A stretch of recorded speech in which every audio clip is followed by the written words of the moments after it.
Anak Kebanggaan, karya A.A. Nafis. Semenjak Indra Budiman berangkat ke Jakarta, Ompi bertambah yakin bahwa setahun demi setahun segala citanya tercapai pasti. Dan benarlah, ternyata setiap triwulan Indra Budiman mengirimkan rapor sekolahnya dengan angka-angka yang baik sekali. Dan tiap-tiap tahun ia naik kelas. Hanya dalam 2 tahun tempo, Indra Budiman telah menamatkan pelajarannya di SMA, seraya mengantongi ijazah yang berangkat baik. Ketika Ompi membaca surat anaknya yang menerangkan kemajuannya itu, air matanya berlinang kegembiraan. "Ah anakku," kata Ompi pada dirinya sendiri ketika surat itu baru dibacanya. "Aku bangga anakku, baik engkau jadi dokter, karena orang lebih banyak memerlukan pertolonganmu. Dengan begitu, kau akan disegani orang kelak.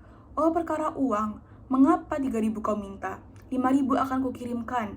Belilah pakaian yang layak bagi seorang student dokter. Oh, uang belanja yang 350 itu, tentu aku kirim saban bulan anakku, mengapa tidak?" Dan semenjak itu, Ompi kurang punya kesabaran oleh kelambatan jalannya hari. Seperti calon pengantin kurang sabar menunggu hari perkawinannya. Tapi semua orang tahu dan tidak menjadi rahasia lagi bahwa cita-cita Ompi hanyalah akan menjadi mimpi semata. Tapi harus bagaimana? Kalau orang tua itu tak hendak percaya, malah ia memaki dan menuduh. Semua manusia iri hati akan kemajuan anaknya.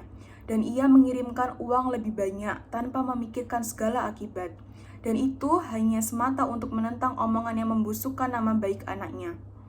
"Sekarang kau diomongi orang-orang yang busuk mulut, anakku, tapi ayah mengerti kalau mereka memfitnahmu itu karena mereka iri pada hidupmu yang mentereng.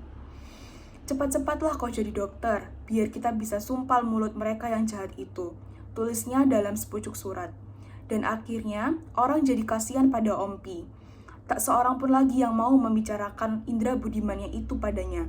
Malah sebaliknya kini, semua orang seolah sepakat saja untuk memuji Indra Budimannya. "Oh, anak Ompi itu, bukan main dia.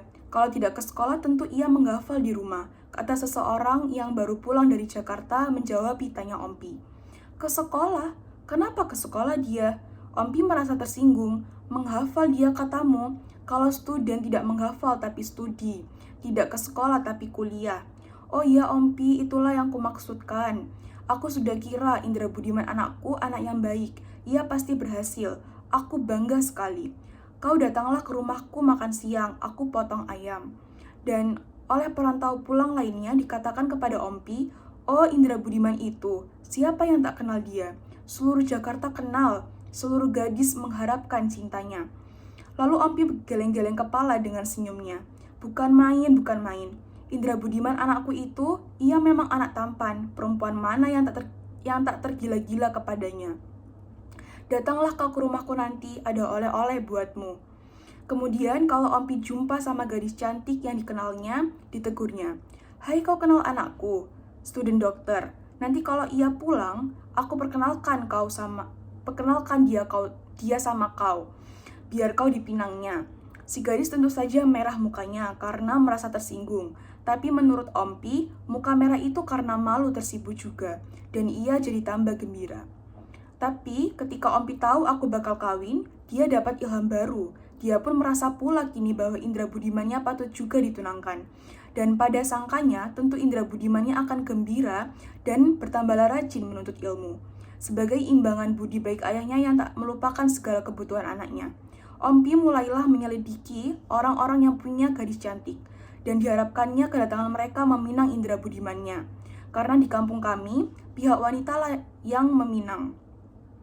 Sudah tentu harapan Ompi hanya tinggal harapan saja, tapi Ompi tak mau mengerti. Sifat keangkuhannya tersinggung sudah. Dan bencinya bukan main kepada orang-orang tua yang punya gadis cantik. Bahkan bukan kepalang meradangnya Ompi jika ia tahu orang-orang tua itu mengawinkan gadisnya tanpa memperdulikan Indra Budimannya lebih dulu. Tak masuk akal, orang-orang tak menginginkan anaknya, si calon dokter itu. Lama-lama hatinya benci pada semua orang yang punya gadis. Dan dalam hatinya mendendam. "Awaslah nanti kalau Indra Budiman sudah jadi dokter, akan kuludahi mukamu semua." Sombong.